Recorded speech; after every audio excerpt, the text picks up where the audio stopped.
this is Manikumar Addepalli. You are watching PK Talks. Welcome to PK Talks.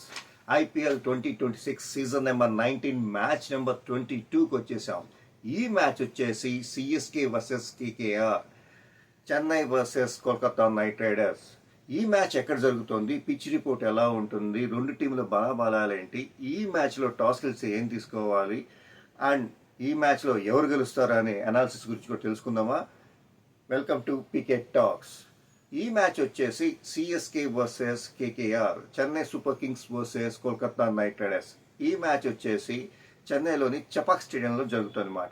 ఇక్కడ pitch report ఎలా ఉంటుందంటే, pitch strip మార్చిన దగ్గర నుంచి ఫుల్ బ్యాటింగ్ పిచ్ అయిపోయింది అనమాట. బ్యాటింగ్ ఫ్రెండ్లీ పిచ్ అయిపోయిందని చెప్పచ్చు. ఇక్కడ 180+ స్కోర్ వచ్చే అవకాశాలు ఈ మ్యాచ్లో అయితే ఉన్నాయన్నమాట. ఇక్కడ డ్యూ ఫ్యాక్టర్ అయితే ఉంటుంది. టాస్ గెలవగానే కెప్టెన్ మటుకు ఖచ్చితంగా చేసింగ్ తీసుకుంటే బాగుంటుంది. ఎందుకంటే నెక్స్ట్ సెకండ్ టైం బ్యాటింగ్ చేసే వాళ్ళకి చాలా కలిసి వస్తుంది, సెకండ్ టైం బౌలింగ్ చేసే వాళ్ళకి మాత్రం చాలా ఇబ్బంది పడతారని చెప్పేసి ఉంటుంది. ఎందుకంటే డ్యూ ఫ్యాక్టర్ ఉంది కాబట్టి. అండ్ సేమ్ టైం ఇక్కడ వచ్చేసి ఫాస్ట్ బౌలింగ్ కానీ స్పిన్ బౌలింగ్ కానీ రెండింటికి అనుకూలిస్తుంది. Same time batting friendly pitch అయిపోవడం వల్ల, స్కోర్ బౌండరీస్ దగ్గర ఉండడం వల్ల స్కోర్ మాత్రం బాగా ఫాస్ట్గా అవుతుంది. అవుట్ఫీల్డ్ ఫాస్ట్గా ఉంటుంది కాబట్టి స్కోర్ ఫాస్ట్గా వస్తుంది అన్నమాట. అండ్ ఇవాళ మ్యాచ్లో అయితే ధోని వస్తాడని చెప్పేసి ఒకటి ఉంది. At the same time Calcutta వెళ్ళి మనీష్ పత్రాన కూడా ఎంట్రీ అవ్వచ్చు అని చెప్పి ఉంది. ఈ ఇద్దరు కనుక ఎంట్రీ ఇస్తే రెండు టీములకి చాలా బలం చేకూరుతుందన్నమాట. ఒక్కసారి రెండు టీముల బలాబలాలు ఎలా ఉన్నాయి ఏంటి అనేది ఒకసారి చూద్దాం. దానికి ముందు రెండు హెడ్ తలబడ్డాయి అన్నమాట, కలకత్తా కానీ చెన్నై కానీ. ఈ రెండిట్లో ఇప్పటివరకు 31 టైమ్స్ హెడ్ ఐపీఎల్లో తలబడ్డాయి. అందులో 20 టైమ్స్ సిఎస్కే గెలిచింది, 11 టైమ్స్ మాత్రమే కేకేఆర్ గెలిచింది. అక్కడ కూడా అప్పర్ హ్యాండ్ సిఎస్కేదే ఉంది. మరి ఇప్పుడు ఒకసారి టీం వివరాలు చూద్దాం.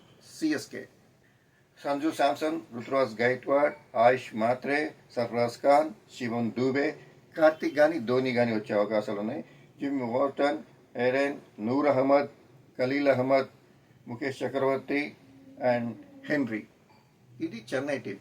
లాస్ట్ మ్యాచ్ టీం వర్క్తో మొత్తం అంత టీం కలిసికట్టుగా ఆడటంలో మంచి విజయం సాధించారు. అదే ఊపులో ఉన్నారన్నమాట వాళ్ళు. సో ఈ మ్యాచ్ గెలిచి ఇంకొక స్టెప్ వేద్దామని చెప్పి చెన్నై మంచి ఊపులో ఉంది. At the same time KKR ఇప్పటివరకు ఒక మ్యాచ్ కూడా గెలవలేదు. వాళ్ళకి ఒక పాయింట్ వచ్చింది. అది కూడా ఏంటంటే వర్షం పడటం వల్ల వచ్చింది. ఒక మ్యాచ్ గెలిచి వాళ్ళు విన్నింగ్ అవుదాం అనుకుంటున్నారు కేకేఆర్. ఒక్కసారి వాళ్ళ టీం ఎలా ఉందనేది ఒకసారి చూద్దాం. Ajinkya Rahane and Green, Raghuvanshi, Rinku Singh, Akul Roy, Sunil Narine, Varun Chakravarthy, Vaibhav Arora, Kartik చాగి, పిన్ ఎలైన్, మనీష్ పతిరానా ఇవాళ వస్తున్నాడని చెప్పేసి. మనీష్ పతిరానా మటుకు వస్తే మాత్రం వీళ్ళకి టీం చాలా బలం వస్తుంది అన్నమాట. ఇది వీళ్ళ టీం.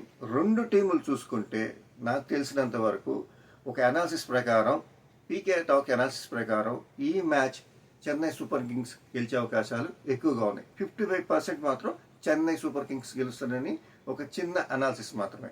ఇది గెలుస్తుందని చెప్తాం మాత్రమే. దీని బెట్టింగ్లో పెట్టుకోకండి. ఎందుకంటే పీకే టాక్స్ ఎప్పుడు బెట్టింగ్స్ ఎంకరేజ్ చేయరు. బెట్టింగ్స్ వల్ల అందరూ వాళ్ళ లైఫ్ని పాడు చేసుకుంటారు అవుతుంది. సో బెట్టింగ్ యాప్స్ జోలికి వెళ్ళకండి. మరిన్ని ఐపీఎల్ వీడియోస్ కోసం, మరిన్ని ఐపీఎల్ అప్డేట్స్ కోసం keep watching PK talks. Please subscribe PK talks. మీరు ఎంతమంది సబ్స్క్రైబ్ చేస్తే, ఎంత షేర్ చేస్తే అంతమందికి పీకే టాక్స్ రీచ్ అవుతుంది. సో మీ హెల్ప్ మాకు కావాలి. So subscribe, share, like PK talks. This is Manikumar Addepalli signing off.